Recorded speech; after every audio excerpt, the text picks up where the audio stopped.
Did you know that long before Columbus discovered America in 1492, other intrepid explorers from across the Atlantic may have already set foot on its shores?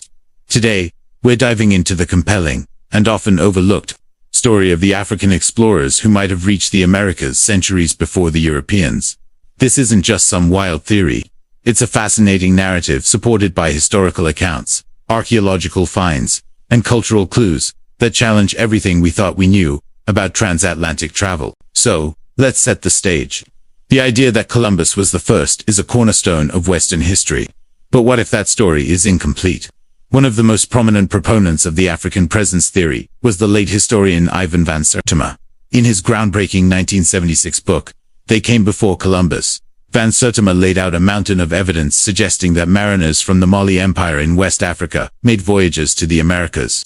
The story begins with a powerful and curious ruler, Mansa Abu Bakr II, who reigned over the Mali Empire in the early 14th century. Unlike his more famous successor, Mansa Musa, known for his incredible wealth and pilgrimage to Mecca, Abu Bakr was an adventurer at heart. He was fascinated by the limits of the Atlantic Ocean and wondered what lay beyond the horizon.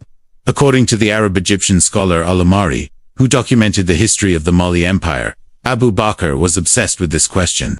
He wasn't just a dreamer, he was a man of action. Abu Bakr reportedly commissioned a massive expedition.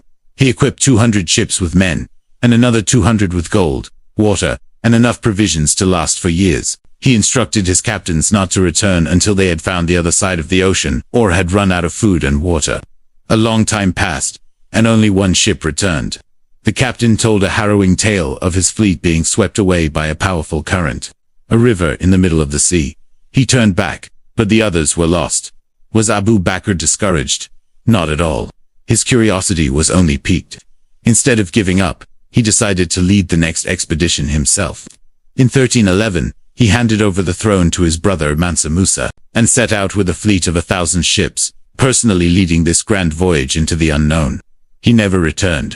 History records that Mansa Musa officially became the emperor after Abu Bakr's departure. But what happened to Abu Bakr and his fleet? The conventional story ends there, but this is where our mystery truly begins. Did they perish at sea, or did they actually make it? This is where Columbus himself enters the story. In his own journals, Columbus wrote about what the native peoples of Hispaniola, modern-day Haiti and the Dominican Republic, told him. They spoke of black-skinned people who had come from the south and southeast, trading in spear points made of a metal alloy they called guanin. These spearheads were a mix of gold, silver, and copper. What's fascinating is that when Columbus brought samples of this guanin back to Spain, metallurgists analyzed them and found the composition was identical to the alloys being produced in West Africa for the very same purpose. The word guanin itself is also telling. It bears a striking resemblance to the Mande word for gold in West Africa. Coincidence? Maybe. But it's a pretty big one. The evidence doesn't stop with Columbus's journals. Let's talk about the colossal Olmec heads. These are giant stone sculptures found in Mexico, dating back to as early as 900 BC, long before Abu Bakr's time. These statues depict heads with features that some scholars, including Van Sertima, argue are distinctly African, specifically, broad noses and full lips. While mainstream archaeology generally attributes these features to local populations, the resemblance has fueled decades of debate. Could these be representations of ancient African visitors who established contact with the Olmec civilization? It suggests that the possibility of transatlantic voyages may go back even further than the Mali Empire. Then there's the botanical evidence. How did certain plants, native to one continent, end up on another before the known age of exploration? For example, traces of plants like the African bottle gourd have been found in American archaeological sites, dating back thousands of years before Columbus. While some scientists suggest they could have floated across the ocean naturally, others believe this is evidence of human transport. Linguistic and cultural clues also provide tantalizing hints. Similarities have been noted between certain Native American and West African languages, religious practices, and mythologies. For example, the presence of pyramid-like structures in both ancient Egypt and Mesoamerica has long intrigued historians. While most attribute this to independent development, the parallels are striking. Could these be echoes of a shared cultural exchange from a forgotten era of global connection? Let's return to Abu Bakr's expedition. If his fleet of 1,000 ships did reach the Americas, what would that have looked like? We're talking about a significant number of people.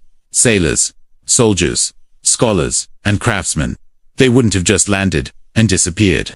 They would have interacted, traded, and possibly even settled. Descriptions of black governors in places like Panama, and depictions of figures in pre-Columbian art that appeared to be African, add more layers to this narrative. Panamanian traditions speak of a time when black men lived in the region before the Europeans arrived. Of course, this theory is not without its critics. Many mainstream historians and archaeologists remain skeptical. They argue that the evidence is circumstantial and open to interpretation.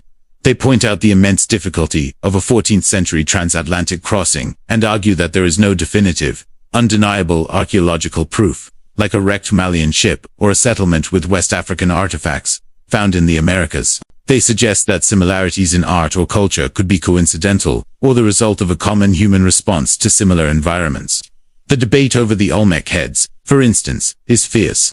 Many experts firmly believe the features are representative of the local indigenous people of the region, and that interpreting them as African is a form of imposing an external narrative onto the Olmec culture.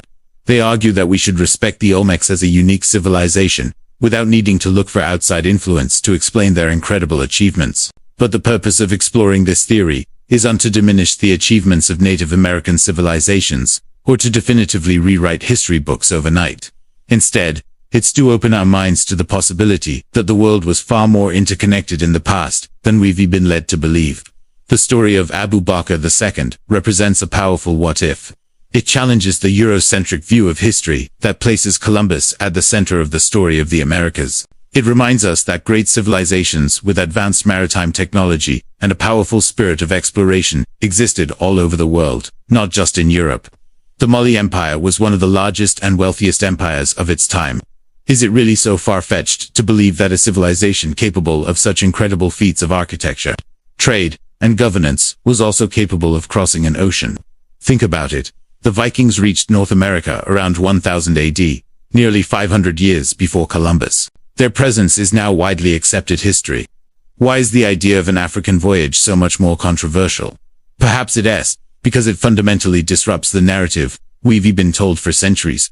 The narrative of European discovery and superiority. The story of the lost African explorers is a testament to the human spirit of adventure, which has never been confined to one continent or one people.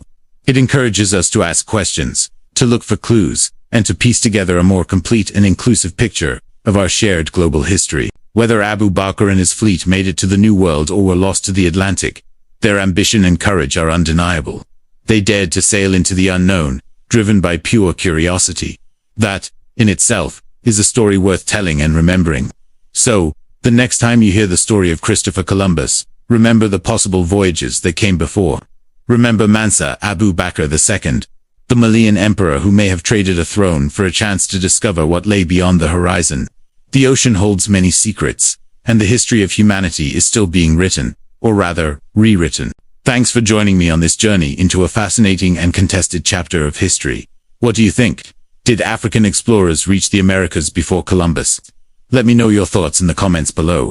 If you enjoyed this video and want to explore more hidden histories, don't forget to like, subscribe, and hit that notification bell so you never miss an update. See you next time.